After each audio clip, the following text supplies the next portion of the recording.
Thank you. Good afternoon. Boys, all right. Hey, it's a pleasure to see so many folks here. We always say New Hampshire takes first in the nation primary very seriously, so I'm so happy to see so many folks out here today. Welcome to Rochester, fourth largest city in the state, fastest growing city in the state of New Hampshire. We're home of some high-tech manufacturers, aerospace, and 6 Hours building one of their largest plants in the world here in Rochester. We're going to be manufacturing the military's rifles and machine guns. So it's pretty cool.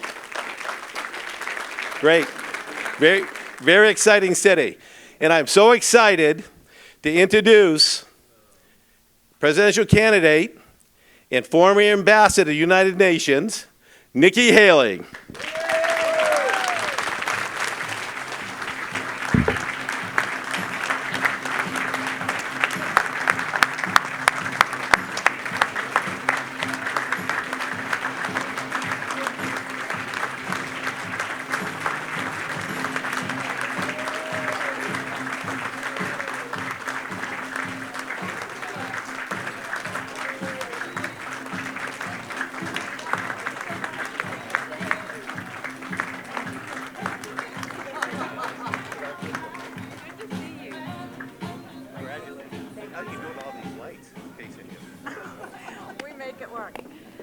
Thank you. Everybody give it up for Mayor Paul.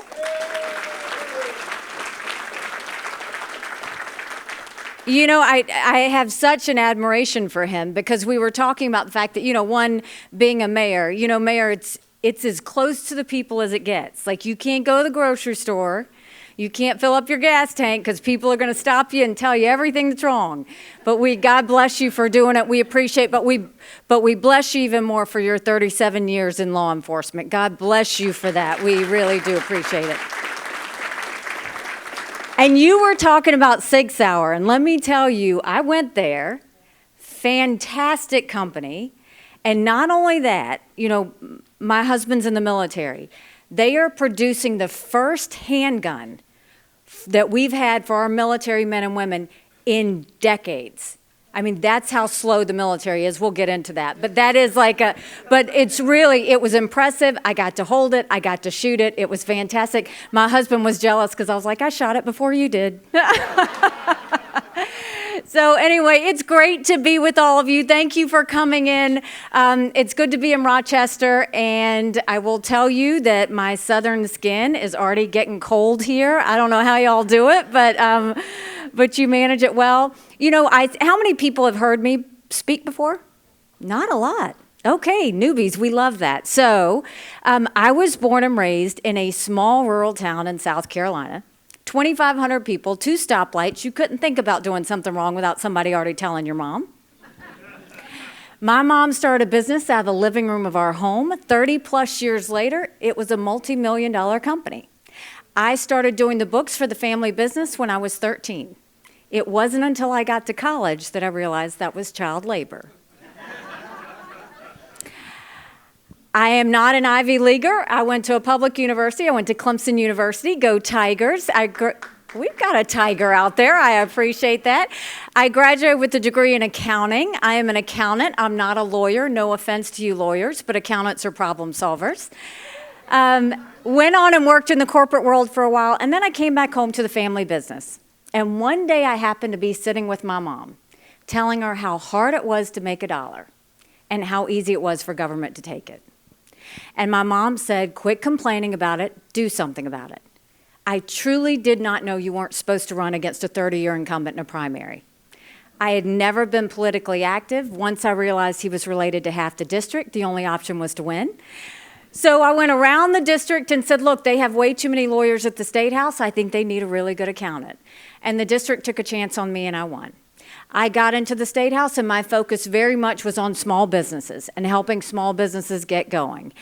And after a few years, it was more apparent that South Carolina the legislature did most of its voting by voice vote. All in favor, say aye. All opposed, nay. The ayes have it. But one day, they passed a bill that would give legislators a pay raise. All in favor, say aye. All opposed, silence. The ayes have it, yet to this day you can't find anyone that says they voted themselves a pay raise. I was furious because we had a Republican House, a Republican Senate, and a Republican governor. And I filed a bill that said anything important enough to be debated on the floor of the House or the Senate is important enough for people to know how their legislators voted. And the Speaker of the House said, put the bill away. We don't need to have it. We will decide what the public needs to see and what they don't. Long story short, after I went around the state telling everybody what was going on and trying to advocate for the new legislation, they stripped me of everything. I was demoted off of all of my committees. I could take the well, no one would hear me speak. I could sponsor a bill, no one would co-sponsor. So I ran for governor. And I'm proud to say one of the first bills we signed into law is now in South Carolina. Anything debated on the floor of the House or the Senate requires a legislative vote on the record, and we took it a step further and did it on every section of the budget.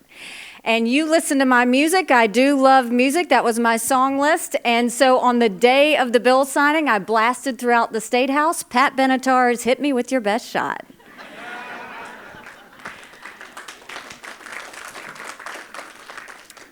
When I became governor, South Carolina was hurting. We had 11% unemployment, we had thousands of people on welfare, and South Carolina was the butt of the jokes. We were a state that was about textiles, and when the textiles went overseas, so did our jobs. And so we got to work. By the time I left being governor, South Carolina was building planes with Boeing. We were building more BMWs than any place in the world. We brought in Mercedes-Benz. We brought in Volvo, 5 international tire companies, and they were referring to us as the beast of the Southeast, which I still love. We announced jobs in every county in the state. That 11% unemployment went down to 4%. And we acknowledged a truth. We said if you have to show picture ID to buy Sudafed, if you've got to show picture ID to get on a plane, you should have to show picture ID to protect the integrity of the election process. We passed voter ID in South Carolina. We passed one of the toughest illegal immigration bills in the country. And by the time I left, we were named the friendliest state in the country, the one I loved, the most patriotic state in the country, and the #2 state in the country that people were moving to. And then I got the call for the United Nations. And my honest answer was, I don't even know what the UN does. I just know everybody hates it. I wasn't wrong about that. But when you get the chance to serve your country, you jump. So I made a point. I wanted countries to know what America was for and what America was against. I didn't care if they didn't like me, but I wanted them to respect America. And so we got to work. We pulled ourselves out of the Iran deal. I negotiated with Russia and China to pass the largest set of sanctions against a country in a generation against North Korea. We moved the embassy from Tel Aviv to Jerusalem and acknowledged a truth. But the best thing that we did is we took the kick me sign off of our backs, and America was respected again at the UN. Now I'm running for president, and I don't need to tell you how bad things are. You don't have to turn on the news to see it. You feel it when you go to the grocery store. You feel it when you fill up your car with gas. We feel it whether we're paying rent or whether we're trying to pay our mortgages. Everything's more expensive. We are $33 trillion in debt. We're having to borrow money just to make our interest payments. China owns some of that debt. Now, Biden has sent us down this socialism creep that we've got to stop. But I would love to say that it was only Biden that did this to us. But I have always spoken hard truths, and I'm going to do that with you today because you deserve it. Our Republicans did that to us too. You go back and look at that $2.2 trillion COVID stimulus bill that they passed with no accountability, expanding welfare to where we now have 100 million Americans on Medicaid, 42 million Americans on food stamps. That's a third of our country. And did Republicans try and make it right? Nope. They doubled down and opened up earmarks and pet projects for the first time in 10 years, pushing through 7,000 of them last December. Want to know how they spent your money? $30 million on an honors college in Vermont. $10 million to tear down a hotel in Alaska, $7.5 million on a courthouse in Colorado, and the list goes on. the 2024 appropriations budget, Republicans put in $7.4 billion worth of pet projects and earmarks. Democrats put in $2.8 billion. Now you tell me who the big spenders are. All while 1 in 6 American families can't pay their utility bill. 60% of Americans are living paycheck to paycheck. 50% of American families can't afford diapers. Social Security will go bankrupt in 10 years. Medicare will go bankrupt in 8. Everybody wants to talk about how COVID messed up education. We had problems with education before COVID.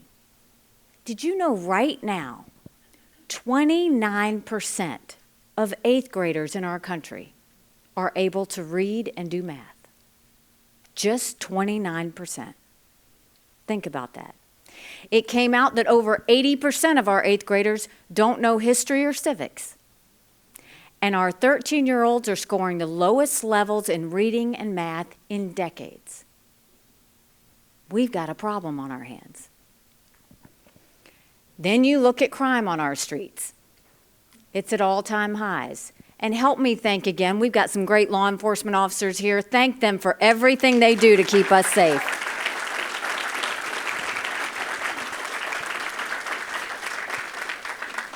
They sure would love if prosecutors would prosecute, because they can arrest all day long, but if prosecutors don't prosecute, then what's the point of what they do? We've got to start getting law and order back in place. And then we've got the border. And let me tell you, I've been to the border, and I didn't pull a Kamala, go and come back. I went 400 miles down that border. You're not ready for what I saw. Mounds of clothes, mounds of shoes, paraphernalia, rape areas that the women and girls have to walk through. When you get up in the morning, you get your coffee and you watch the news. When these ranchers get up in the morning, they get their coffee and they go see if anybody died crossing the fence. They pick up whatever little kids are left behind and they turn them over to Border Patrol. I met with multiple sheriffs while I was there. They said before 7 a.m. they round up whatever illegal immigrants they can find. They turn them over to Border Patrol. Border Patrol documents them and releases them until their court date years from now. And when I asked Border Patrol about their jobs, they said, you want to know what we do? We're glorified babysitters. They don't let us do our job. 6 million illegal immigrants have crossed that border. We've had enough fentanyl cross the border last year that would kill every single American. Number 1 cause of death for adults 18 to 45, fentanyl. And don't think for a second China doesn't know what they're doing when they send it over. And then my parents always taught me, you take care of those who take care of you. But I'm going to ask you if we're taking care of those who take care of us. Right now in America, 33,000 veterans are homeless in this country. 1 in 3 suffers from PTSD or thoughts of suicide. We lose 22 heroes a day to suicide. If a veteran wants to go get a doctor's appointment, on average in America, it takes them 29 days. 29 days for a doctor's appointment. Why? Because on the 30th day, they can go to the doctor or hospital of their choice. So midway through the 29 days, they get a call to reschedule, and the clock starts all over again. It's shameful how we treat our veterans. So that's a lot of bad, right? It's hard to find anything good these days. But now I'm going to tell you what I told South Carolinians when I became governor. No more whining. No more complaining. Now we get to work. How do we fix it? When it comes to the economy, let's start by clawing back the $500 billion of unspent COVID dollars that are still out there. Instead of 87,000 IRS agents going after middle America, let's go after the hundreds of billions of dollars of COVID fraud. 1 out of every $7 was spent fraudulently. If 8% of our budget is interest, quit borrowing, cut up the credit cards. You have to balance a budget every day. I had to balance a budget as governor. Why is Congress the only group that refuses to balance a budget? Do you know Congress has one of its main jobs that it does for us is to produce a budget on time? Do you know Congress has only produced a budget on time 4 times in 40 years? 4 times in 40 years. What has Congress done for you lately? I think it's time we finally have term limits in D.C., don't you think?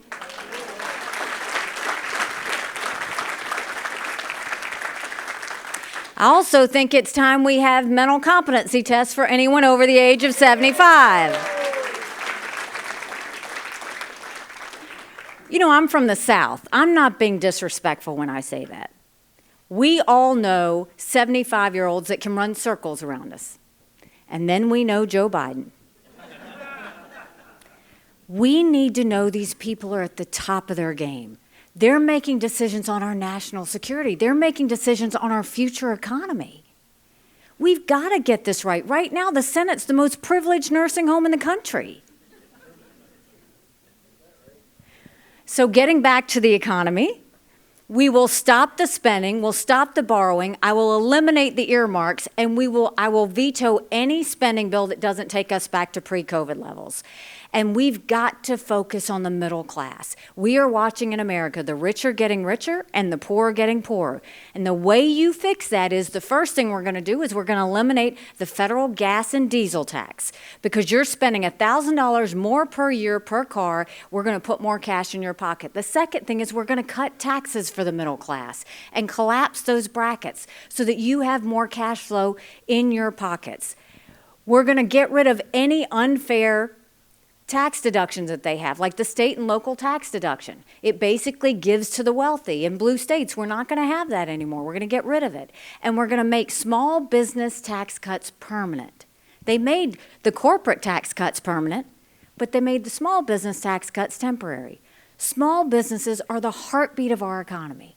We make those small business tax cuts permanent. We also are going to take whatever federal programs we can get our hands around, and we're going to push them down to the states. By doing that, we'll reduce the size of the federal government, but we'll empower people in the states. That's when we'll get this working for you again. They can't work for you in D.C. They just can't. They can work for you here on the ground because what's good for New Hampshire is going to be different than South Carolina, different than Iowa, different than Texas. So let's start focusing where it's closest to the people. And let's deal with spending caps. You have an economy. They've got to quit taking the same budget and then adding more expenses to it. We'll never pay it down if we keep dealing it that way. We'll start putting spending caps in place so that Congress knows they can't do that. So we've got the ways that we know we can take down the debt, that we can lower expenses, that we can stop the borrowing. Now let's talk about education. In South Carolina, we knew if a child couldn't read by 3rd grade, they were 4 times less likely to graduate high school. So we started holding them back. We put them in reading remediation camps, and we set them up for success. We brought in their parents. We're going to have to do that all over this country. We've got to get our kids reading again, or we're all going to be in a world of hurt 10 years from now. They deserve that. And there should always be, as a parent, we need to know exactly what's being said or taught to our children in the classroom. We need complete transparency in the classroom. We have one job, and that's to make sure that we set our kids up for success. That's why every parent needs to be able to pick which school their child goes to. Every child deserves a good education, regardless of where they're born and raised. No child should be educated and mandated on a school based on a zip code. And then let's start building things in America again. Let's put vocational classes back in our high schools.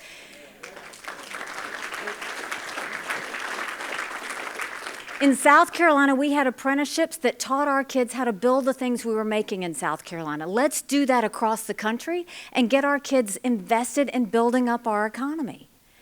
And I have to say this. As a mom, and you moms know this too, and as girl dads, you know this too, we have to always raise strong girls. Strong girls become strong women. Strong women become strong leaders. We don't get that if we have biological boys playing in girls' sports. We got to put an end to that. That can't happen anymore.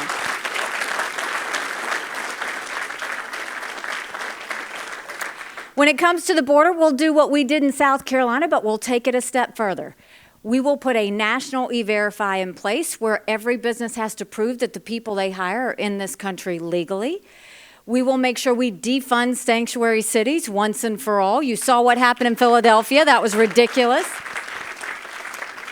We'll put 25,000 Border Patrol and ICE agents on the ground and let them do their job. And we will make sure we go back to the Remain in Mexico policy, because guess what? Nobody wants to remain in Mexico. And then instead of catch and release, let's go to catch and deport. That's how we'll close off the border. That's not just the southern border, that's the northern border too. And when it comes to our veterans, we all know that when you see a deployment, tears are shed. And we also know when the media shows you a homecoming, it's a blessed day because our loved ones came back home to us safe. I'm the wife of a combat veteran. He deployed to Afghanistan. The day he came home was truly a blessed day. But that was the easy part. It was when we got home that life got hard. He couldn't hear loud noises. He couldn't be in crowds. Life had passed him by for that year that he was gone, and the transition was tough. We can't just love our men and women when they're gone. We got to love them when they come back home, too. We need to start helping them with the transition. We need to do telehealth so that they get the mental health care they need right when they need it. They should be able to go to the doctor or hospital of their choice. They have earned that right. Their benefits from the GI Bill should be able to go to other things besides education. And if you want to know how we're really going to make sure their health care is fixed, is I think every member of Congress should have to get their health care from the VA. And you watch how fast that gets fixed.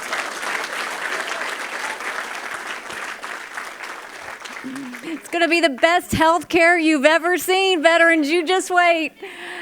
We'll get it taken care of. So that's the domestic side. Now let's talk about national security. What happened in Israel was nothing short of disgusting and traumatic. I dealt with this every day for 2 years. I had to deal with China and Russia every day for 2 years. I know how they think, I know what they're capable of, and I know what's happening. The first thing I'll tell you is it doesn't matter how naive Biden and Blinken want to be, Iran was behind all of this. When you look at what Hamas did, I've been there. I went to go see how the Palestinians lived. I went to go see what the issues were, because you always want to do right by the people wherever you are. And I've been in the tunnels.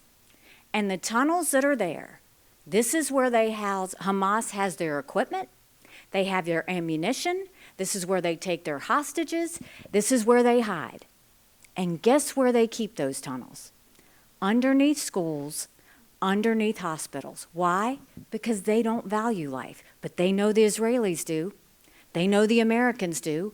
And so what we saw happen last Saturday was you saw young people who were having their best life at a concert. You saw girls taken off and raped next to dying bodies. You saw kids that were burned. You've seen people who were beheaded. In America, we always have to have a leader who has moral clarity. As a country, we have to have moral clarity.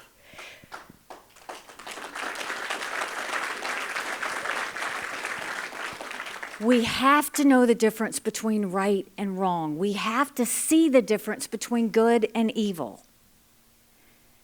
This is going to get tough.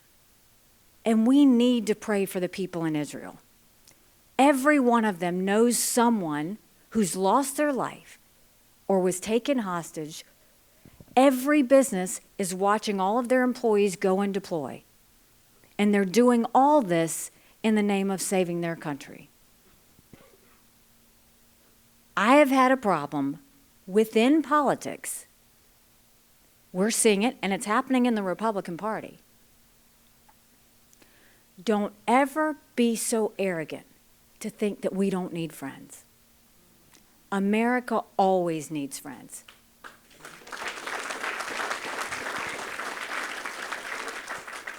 We didn't know we needed them on September 10th. We sure as hell knew we needed them on September 11th. And they were there. And we need to remember that. Right now, we need to be a friend to Israel. We need to be there every step of the way. And this is going to get messier before it gets better. But I believe in one thing. I've always believed no one can destroy what God has blessed. God has blessed Israel. They're going to overcome this. We're all going to overcome this. But it is time we get smart. Did you ever think we would look at the sky and see a Chinese spy balloon looking back at us? It was a national embarrassment. You've got Russia invading Ukraine. You've got Iran building a bomb. You've got North Korea testing ballistic missiles. You've got China on the march. You now have Hamas, Hezbollah, the Houthis that are now making Israel a target. But make no mistake, none of this would have happened had we not had that debacle in Afghanistan. The idea that my husband and his military brothers and sisters who served there had to sit and watch America leave Bagram Air Force Base in the middle of the night without telling our allies who stood shoulder to shoulder with us for decades because we asked them to be there. Think about what that told our friends. More importantly, think about what it told our enemies. And now we're facing the biggest threat we've faced since World War II. China has been planning war with us for years. And that's not me being dramatic. They're already here. They've infiltrated. They've bought up 400,000 acres of U.S. soil, most recently near Grand Forks Air Force Base, where our most sensitive drone technology is. They're putting millions of dollars into our universities, stealing our research and spreading Chinese propaganda. Everybody got upset with the Chinese spy balloon. Did you know 90% of our law enforcement drones are Chinese? So now think of all the mini surveillance that's going on. You've got a dozen or so Chinese police stations throughout America. We have certain technologies we never want China to have because it builds up their military and it threatens America. Yet the Biden administration approved 70% of it last year. We had enough Americans die of fentanyl than the Iraq, Afghanistan, and Vietnam wars combined. We lost 75,000 Americans last year. And if you talk about military, China has built up their military to dangerous levels. They now have the largest naval fleet in the world. They have 350 ships. They'll have 400 ships in 2 years. We won't even have 350 ships in 2 decades. They're doing artificial intelligence. They're doing space. They're doing cyber. They've developed hypersonic missiles. We've barely gotten started. And now China's the biggest developer of neurostrike weapons. Weapons engineered to change brain activity of military commanders or segments of the population. That's who we're talking about. And so Biden and Yellen can tell us all day long that China's a competitor, but China doesn't see us as a competitor. They see us as an enemy. They want to destroy us. We've got to start looking at them the way they look at us. We've got to start saying, what are we going to do about our national security? Because if China pulls the rug out from under us tomorrow, we're in trouble. Remember when we had COVID? Everybody told you to put on a mask. Those masks were made in China. They told you to take a COVID test. If you turned it over, it was made in China. You go down your drugstore aisle right now, all of those medicines are made in China. We've got to get our act together. So how do we fix it? You start with strength, not with appeasement, not with congratulations, not trying to be their friends. You start with strength. The first thing we do is we go back and we no longer give China any of our U.S. soil, and we take back what they've already taken from us.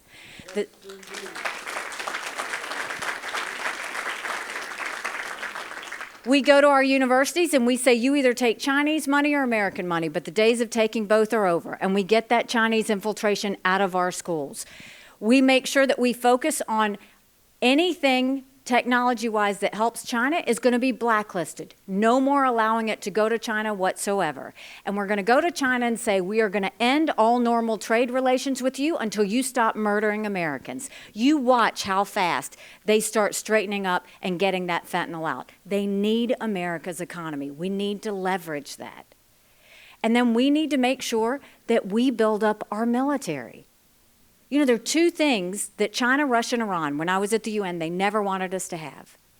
They never wanted us to be energy independent, and they never wanted us to have a strong military. First of all, we're not going to be energy independent, we're going to be energy dominant. We're going to make sure we're doing everything we need to, exporting as much liquefied natural gas as we can, no more going hat in hand to Saudi Arabia, no more getting dirty oil from Iran or Venezuela. But we are going to build up our military. I don't want to talk about a Department of Defense anymore. I want to talk about a Department of Offense. We've got to understand the next wars are not just land, air, and sea. It's land, air, sea, cyber, space, artificial intelligence. We need to modernize. That doesn't mean you throw a bunch of money at the Department of Defense. It actually means you clean the Department of Defense out. Get rid of the red tape. Get rid of the bureaucracy. Let's make sure that our men and women have the equipment and the ammunition and the ability to defend themselves and protect America in a way that they feel confident. And for goodness sakes,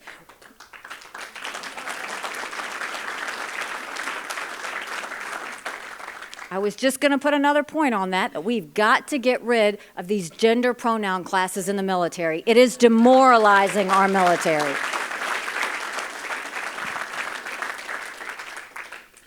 So we know what we need to do.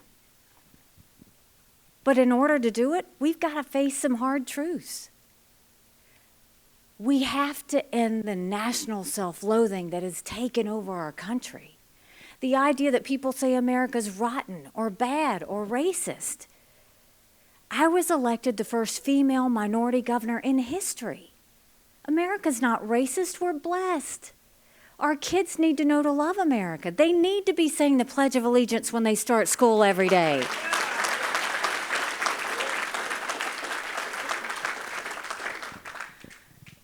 You know, 3 months ago, I dropped my husband Michael off at 4 a.m. for another year-long deployment. And I watched him and 230 soldiers pick up their 2 duffel bags of belongings to go to a country they'd never been, all in the name of protecting America. They're willing to sacrifice their lives and their families because they still believe in this amazing experiment that is America. So if they're willing to sacrifice their lives there, shouldn't we be willing to sacrifice to save our country here? Because we have a country to save. But in order to do that, we've got to acknowledge some hard truths. Republicans have lost the last 7 out of 8 popular votes for president. That's nothing to be proud of. We should want to win the majority of Americans. But the only way that's going to happen is if we have a new generational leader. We've got to leave the negativity and the headlines and the drama and chaos of the past and look at these new issues facing us and deal with them with good solutions going forward. We need focus, we need discipline, and we need to understand what's at hand. Because it's a dangerous world right now. But we could do this. Do you remember when you were growing up? Do you remember how simple life was? Do you remember how safe it felt? It was about faith, family, and country. Your parents raised you to be responsible individuals. You went to school and you learned everything you needed to be successful. You went to church or your place of worship and you found your faith and your conscience. Don't you want that again? Because we could have that again. But in order to do that, it's going to take a lot of courage. Courage from every single person in this room. Courage for me to run. And courage for every one of you to remember, don't complain about what happens in a general election if you don't vote in this primary. It matters.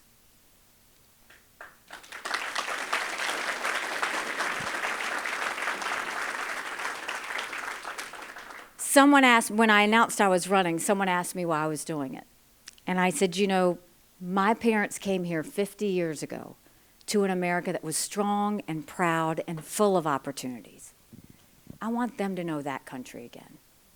I'm doing this for my husband, Michael, and his military brothers and sisters. They need to know their sacrifice matters. They need to know that we love our country. I'm doing this for my daughter who just got married, and I saw how hard it was for her and her husband to buy a home. And I'm doing this for my son who's a senior in college, and I am tired of watching him write papers of things he doesn't believe in just to get an A. That's not us.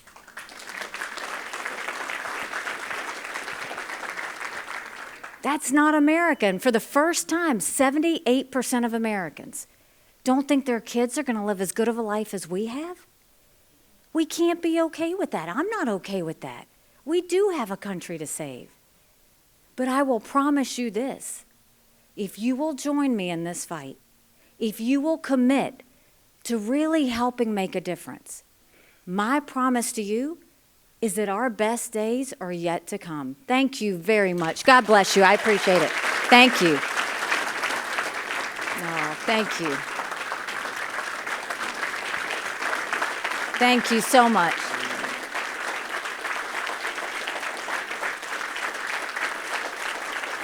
Thank you. Oh, Rochester, you know how to make a Southern girl feel good. I appreciate it. All right, you were so nice and kind to listen to me. So now we're going to turn the mics around on you. We are going to open it up for questions. There is nothing I won't answer. You may not like my answer, but there's nothing I won't answer. We have one or two people with mics, so they are moving around. Just raise your hand real high, and they will come over and call on you. I'm going to hold it.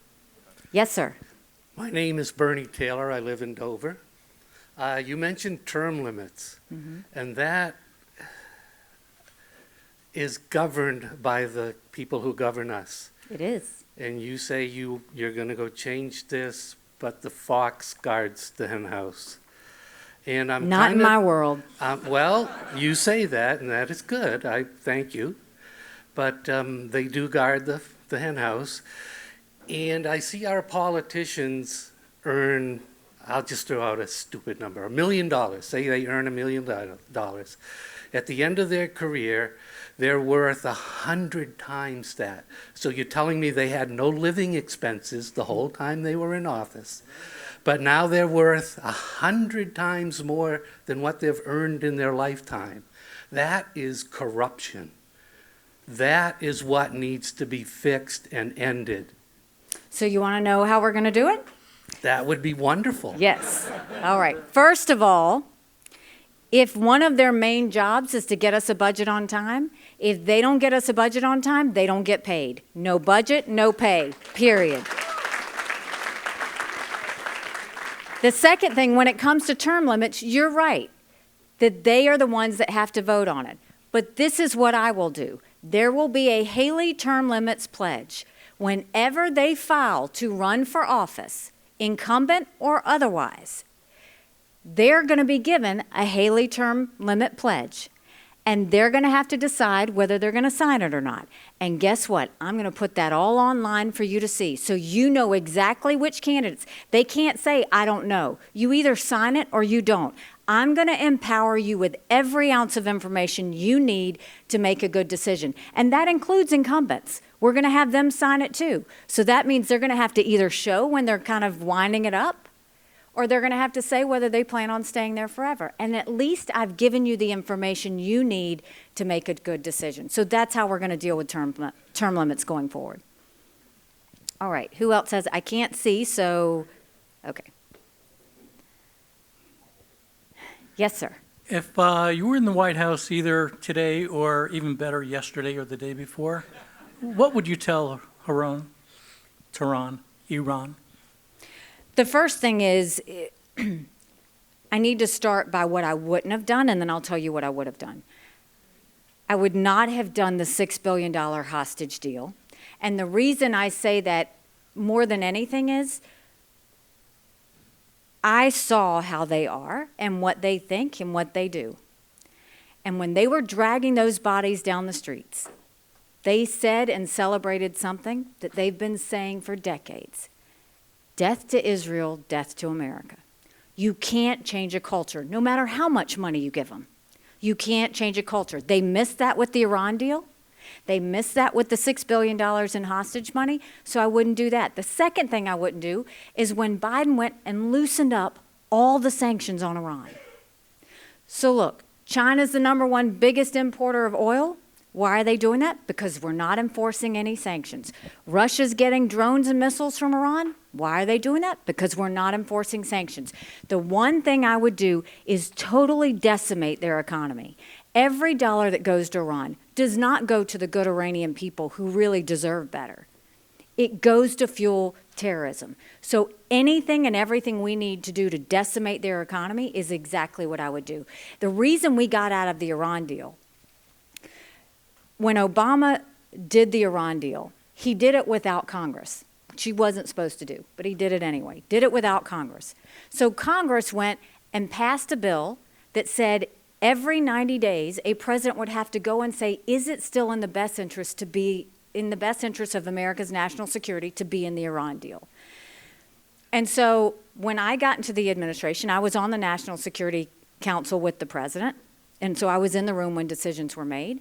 And so when the 90 days came up, he was asking questions about it.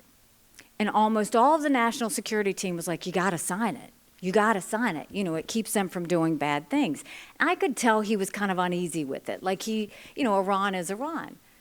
And so after I saw that he was uneasy and I saw that they were violating multiple UN resolutions. So I had been dealing with the fact that they weren't following the rules at the UN and fighting them on that front.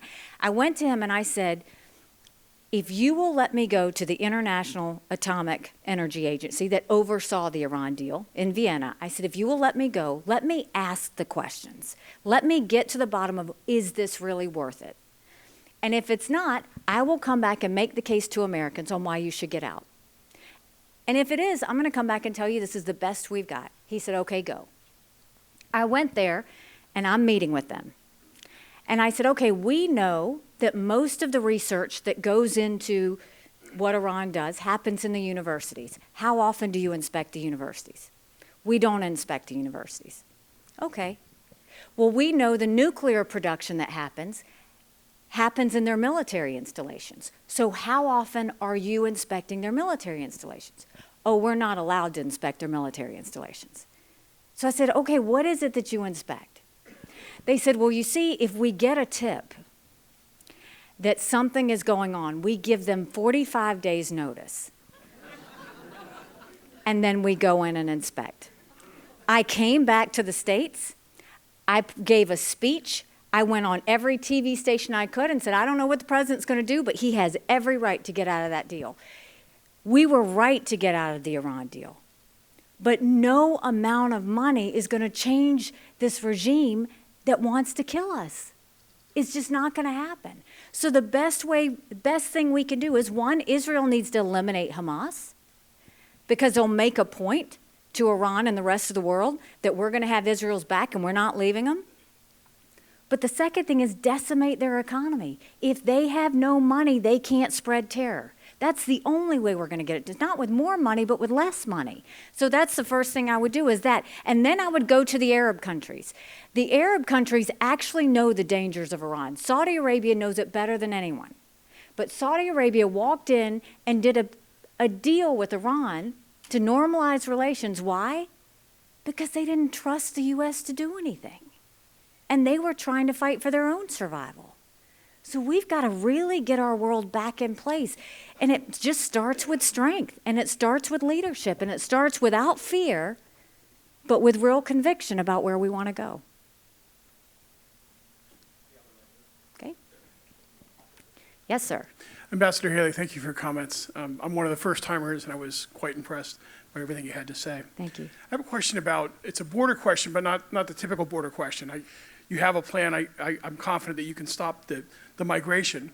My question is more about the 7 million that have come over since Biden's been in office and whatever there was, 10 plus million that were here before.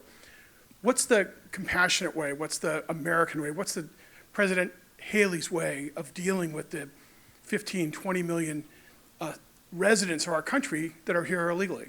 Do we deport them all? Do we grant them all citizenship if those are the two ends of the spectrum? What's the best way to deal with that group of people? So we have to look, when we look at this situation, we've got to look at it in two different scenarios, both which can be done at the same time, by the way.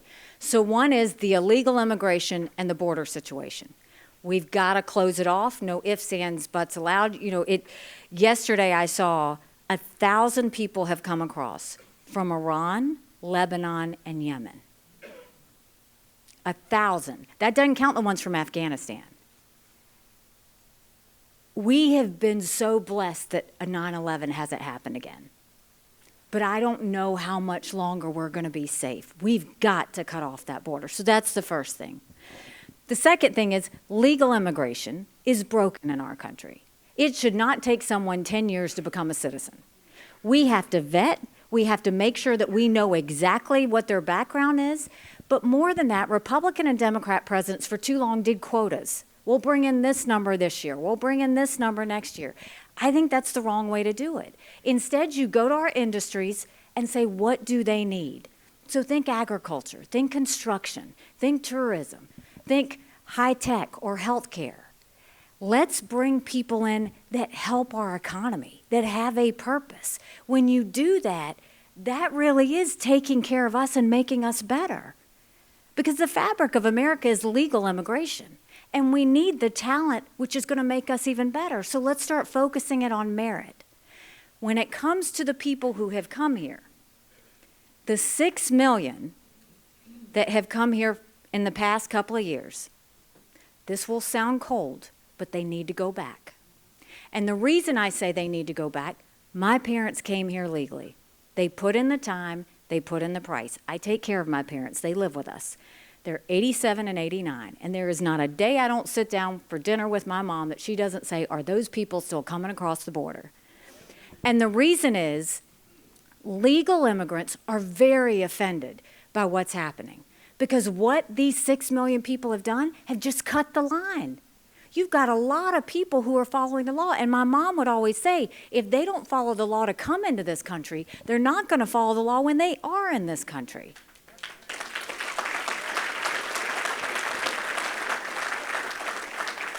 So the 6 million have to go back. They have to process if they want to come in, and they have to get at the back of the line. For everybody else that's been here, we need to approve them quickly or deny them quickly. We cannot keep stringing this out for, we've got a lot of people who've been here for years paying taxes, doing all these things. We've got to take care of just giving them an answer. That's all they want is an answer. Let's get that done. But also you'll hear a lot about DACA. All these children that they say, but they've been here, what happens with that? That's the carrot. You go to Congress first and say, we're not doing DACA until you do legal immigration reform. It's their job. If they want to talk about DACA, pass a legal immigration law that gets all this to happen, and then we'll talk about DACA and go from there. But I think that's the process that we have to take.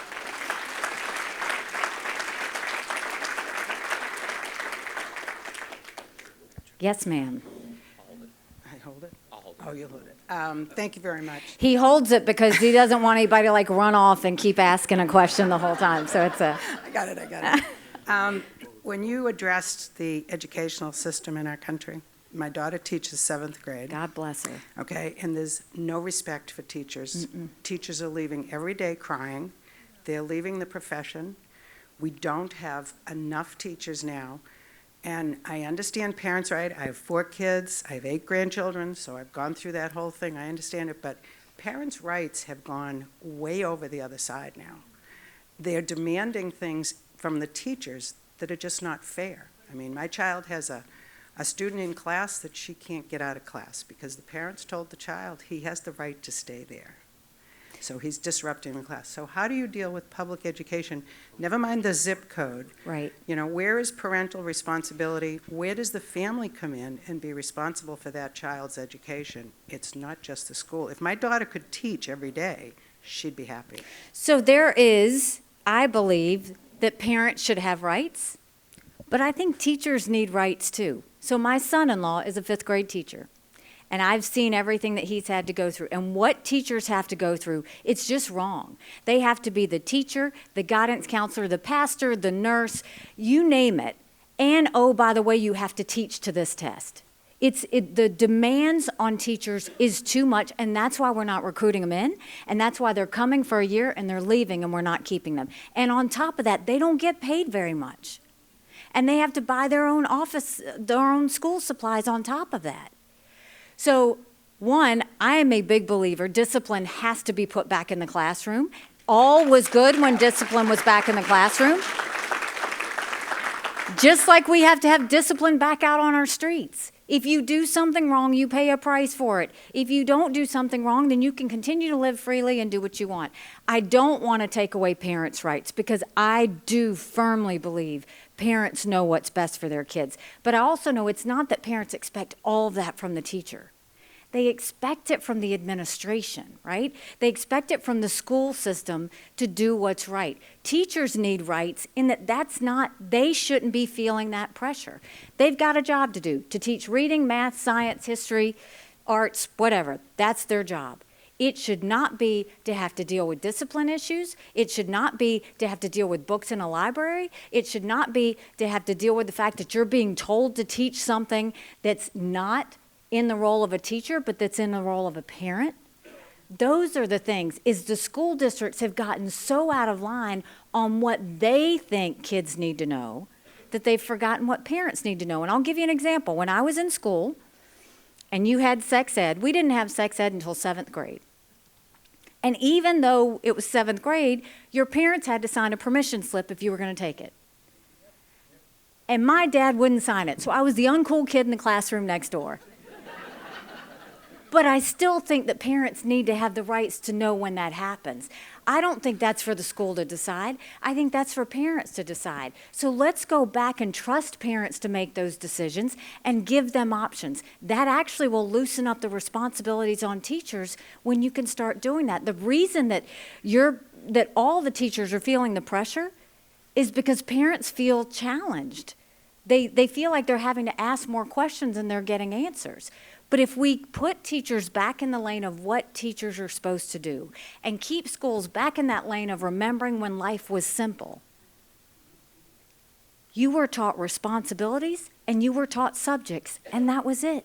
You weren't taught the difference between a girl and a boy. You weren't taught the difference about when you have sex. You weren't taught the difference between which race is better or which race isn't. None of that was taught in school. You were just taught the basics. And that's what I want to get back to. I want parents to be able to parent at home, and I want teachers to be able to teach at school. And that's what I'm going to fight for.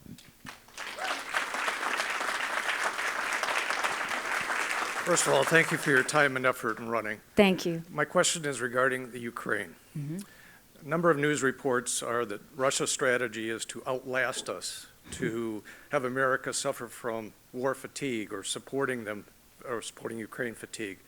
What is your message for Putin when you're elected? So giving Russia a hard time was one of the best jobs I ever had at the UN. Russia loves to sow chaos. And that's really, China was more deliberate, more strategic, more focused on how they wanted to weaken America. Russia just sows chaos, because they think chaos is the way that they can kind of do what they want to do. When we look at Ukraine, and there's a debate now on whether we should be helping Ukraine or not helping Ukraine. At the UN, this is just a fact, at the UN, we had no better ally than Ukraine. They voted with us on every single thing. They showed up at every press conference, whether I asked them to be there or not. They were just good pro-American friends of ours. So here you have this pro-American free country, democracy, and they're invaded by a thug. And the world gives them 5 days to survive. And just like we're going to see in Israel, their passion and their will and their love for their country was so strong that you look at them now. They're not telling you the truth. Where are we now? Ukraine has destroyed 50% of Russia's defense forces. They have taken back land. They now have 87% of their country back. Putin's hit rock bottom. We know because he just went to a bailout with Kim Jong-un. He's getting drones from Iran. He's getting missiles from North Korea. They've raised the draft age in Russia now to 65. There is no one happier right now with what happened in Israel than Putin, because he's hoping we get distracted, and he hopes we're not paying attention, and he's hoping we stop helping Ukraine. But why are we helping Ukraine? Because dictators always do what they tell you they're going to do. They're actually pretty transparent. China said they were going to take Hong Kong, they did. Russia said they were going to invade Ukraine, we watched it. China says Taiwan is next, we better believe them. Russia said after Ukraine, it's Poland and the Baltics. If that happens, those are NATO countries, we are at war. We are trying to prevent war. So what does it cost us to prevent war? Right now, we're spending 3.5% of our defense budget, 3.5%. 11 European countries are spending more than us, and they should. It's their neighborhood. But that's a pretty small price to pay to prevent war. I told you, I'm the wife of a combat veteran. He's deployed now. The last thing I want is for my husband to go to war. So what I will tell you is I am going to fight tooth and nail to prevent every war humanly possible to save our men and women from having to go anywhere. But that means we need Ukraine to win. And do you know who wants Ukraine to win more than anybody else? Who wants us to continue and the West to continue to support Ukraine? The Taiwanese. Why? Because the Taiwanese know if Ukraine wins, China will not go into Taiwan. There's a lot at stake. It's so much bigger. And when I said earlier, America cannot be so arrogant to think we don't need friends, we do need friends. And this whole mood that's happened in the country, that it's America first, it is America first. But the way you do America first is with friends. We can only take care of America if we have friends. And not only that, that Ukrainian military has proven to be strong, has proven to be tough. They've been great at what they do. We want friends like that because they've scared off the Russians in the way that they fight and in the passion that they have. And isn't it interesting? Ukraine could have asked us for troops. They haven't. Israel could ask us for troops. They won't. Because those two countries have too much pride. They want to win it back themselves. We just need to give them the equipment and the ammunition to do it.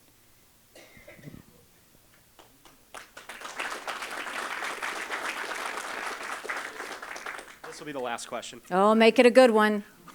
I hope so, Governor. Thank you for coming to our little town. It's clear to me that so-called progressive mayors and district attorneys have been destroying our formerly great American cities, and they've been doing it for decades. The rate at which they're destroying these great American cities is increasing exponentially. The question I keep asking myself is, what is their end game? I have answers to a lot of things. I don't have it to that. I really don't, because I'm confused by a few things. I'm confused by how the Biden administration is okay with our open borders. I really can't in any world understand that. He just gave temporary protective, TPS cards, temporary citizen cards, to 500,000 Venezuelans. What does that mean? Driver's licenses and Social Security cards. And it makes you question, you're willing to risk our security for that? Then you go and you look at our cities, and I was in New York yesterday. And if you go into a drugstore, there's a guy with a gun in there.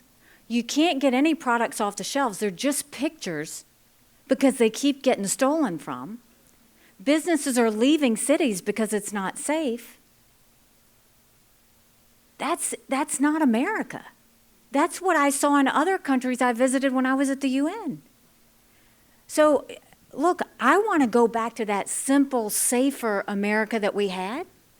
And the way you do that is law and order always needs to rule. You need to hold people accountable. We need to get rid of street crime. It's a real thing. Let law enforcement officers do their job. And Tell these big cities, we're not going to pay them if they're sanctuary cities anymore, because that's the first step. And the second step is we're not going to pay them if their prosecutors aren't prosecuting according to the law.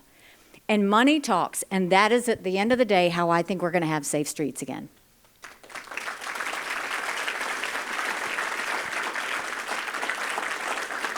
All right, we said no more questions, but are you a veteran, sir?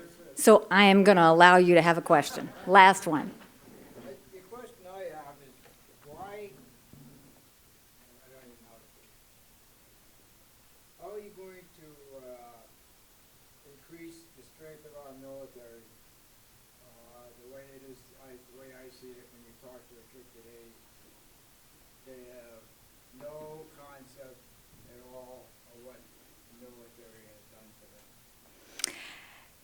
It's such I mean, coming from you especially, it's heartbreaking, right? Because our men and women who have served with pride. You know, they served out of love of country. And it's hard for them. And I can tell you, because my husband would always say, I wish every American would go spend one day in Afghanistan. He said, because they would see our homeless live in luxury compared to what they live. We are now seeing we have a 25% drop in recruitments into the military.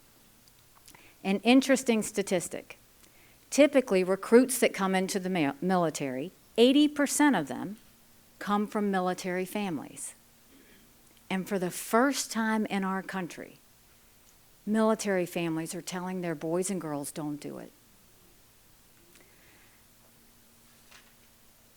There is something to be said for a strong America that has focus.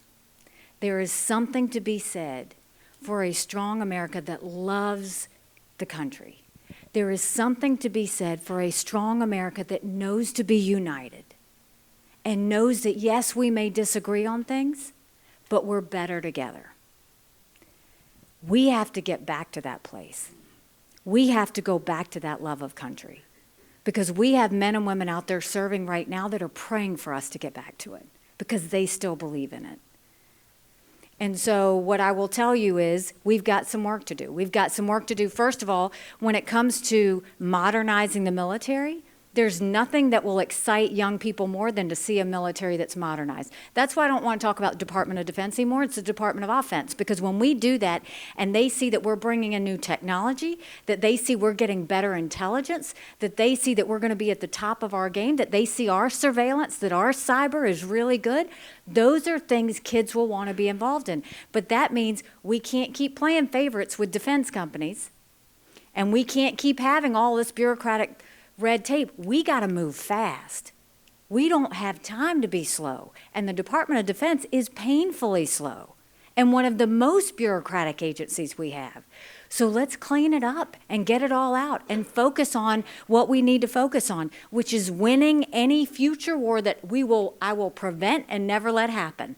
But I want every one of our enemies to know what we've done and know all of the new ways that we're going to go forward, that our men and women are protected and America is safe and strong and that they won't dare try and challenge us. And that's going to be my goal.